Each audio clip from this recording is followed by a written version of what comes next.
You're thinking about moving to Clark County here in Southwest Washington, maybe Vancouver, Camas, Ridgefield, Woodland, and you probably heard everything from the market is crashing to you will never be able to buy. And well, let's clear that up with what's really happening right now, because the housing market you're walking into today looks very different than it did even a year ago. So stay tuned, because we're going to cover prices, inventory, new construction, rents, and some behind the scenes policy changes that impact where you can afford to live. And we're going to actually get after it right now.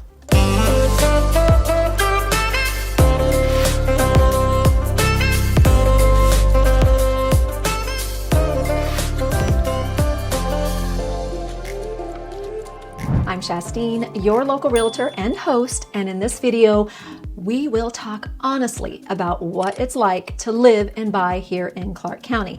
And today, we're going to be breaking down the latest housing changes and the real pros and cons for you if you're thinking about relocating. Key change number one, which I'll just label as cooling pace, steady prices. First, let's talk about prices, shall we? Because that's what everyone wants to know.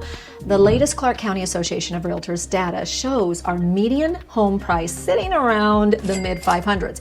Now, what's important to know is that in 2024, that median home price was around $540,000, but as of 2025, it just sits under $550,000. So no, we're not seeing a dramatic crash, but we're also not seeing those wild double-digit jumps that we had during the pandemic years. What has changed is the pace of the market.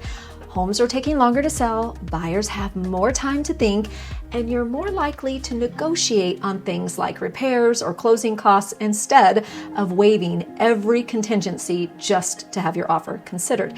So why is that a pro for you? If you're relocating from Seattle, California, or another high-priced area, that mid-500 range may actually feel like a bit of a relief, especially paired with the no state income tax here in Washington. This means that you can actually shop for a home again, and you can sleep on it, talk it over, maybe come back for a second look, instead of writing an offer in the driveway only after viewing it 10 minutes earlier.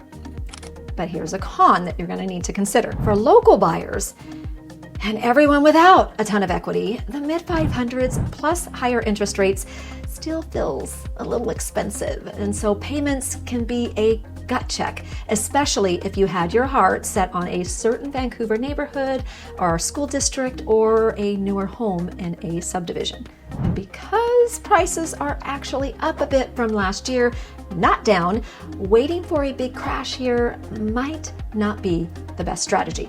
So here's the headline. It isn't cheap. It is not a cheap market. It's more like stable prices, slightly up, slower pace, and a little bit more sanity. But DM me and I can set you up with a power search so that you're able to set a home that fits your needs at a price that is going to be affordable for you. So maybe the pricing news didn't feel so good, right? So let's talk about the number two key change. That's going to be inventory, days on market, and leverage for you. So how much leverage can you actually have as a buyer right now? The good news is that, well, the new listings in Southwest Washington have ticked up a little bit from last year, meaning that we're sitting around 3+ months of inventory range right now. That's a lot closer to a balanced market than the super tight blink an eye and you missed it conditions that we had a few years ago. So what that may feel like for you is more choices and a little bit more time. Now, of course, there are some challenges.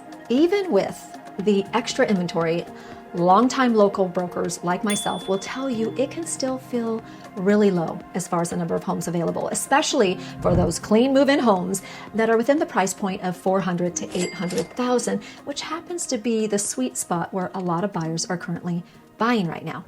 And so that really means that the really good ones, well, they can tend to go quickly.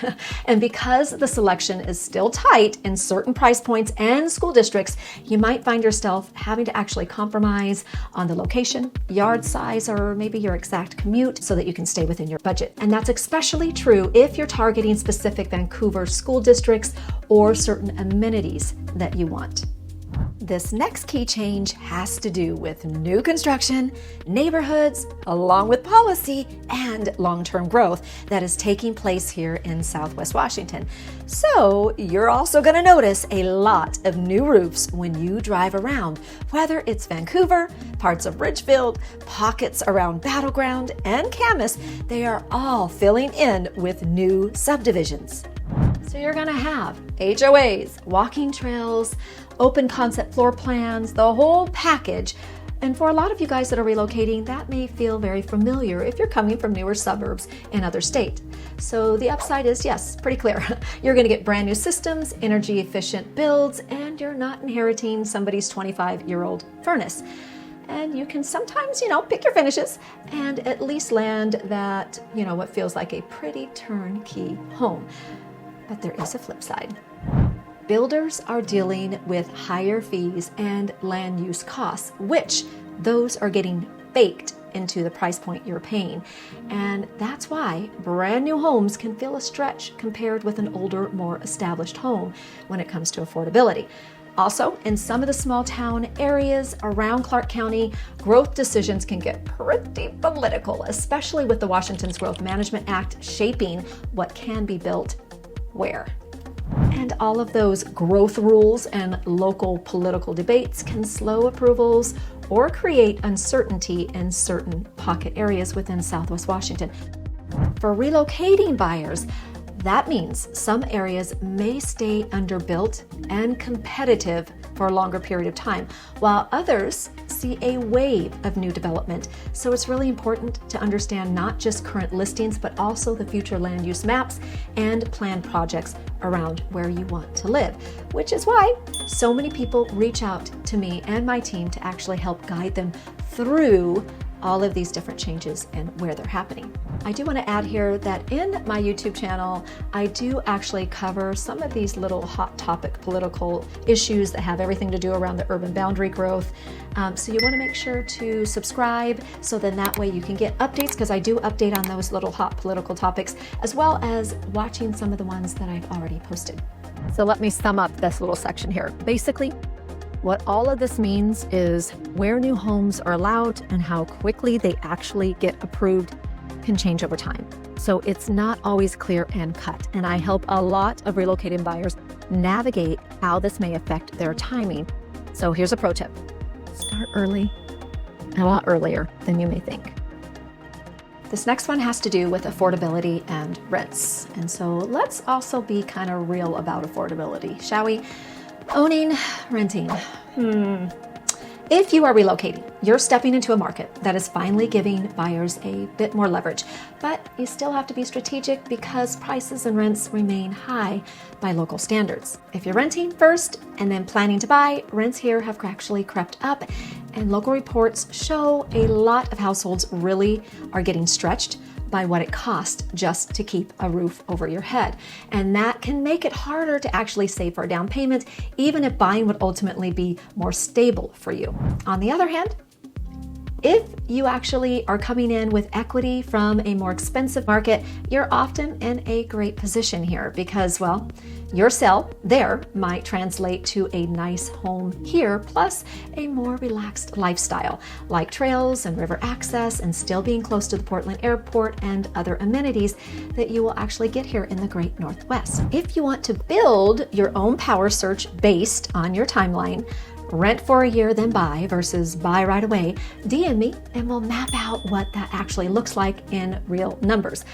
Closing, of course, I want to be able to ask you this question. Is Clark County the right move for you?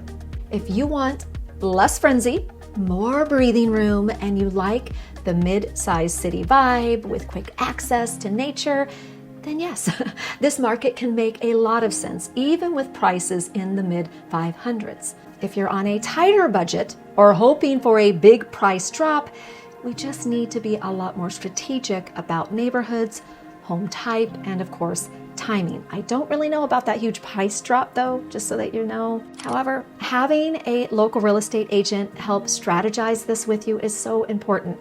And I actually help a lot of people relocate, whether it's from Los Angeles, all across the United States, New York, Florida. I help them make the move. So if you're serious about relocating, reach out like they have. Tell me where you're coming from, what your budget is, and what your day-to-day life looks like, and we'll put it together. We'll put a plan together that fits you here in Clark County. And this is what I do to help people make that move and not just base it off as estimates and general information, but hyper-local information. I hope that you have found this video helpful, and of course, stay tuned for others just like this. But until next time, I hope you have a great home buying and selling day.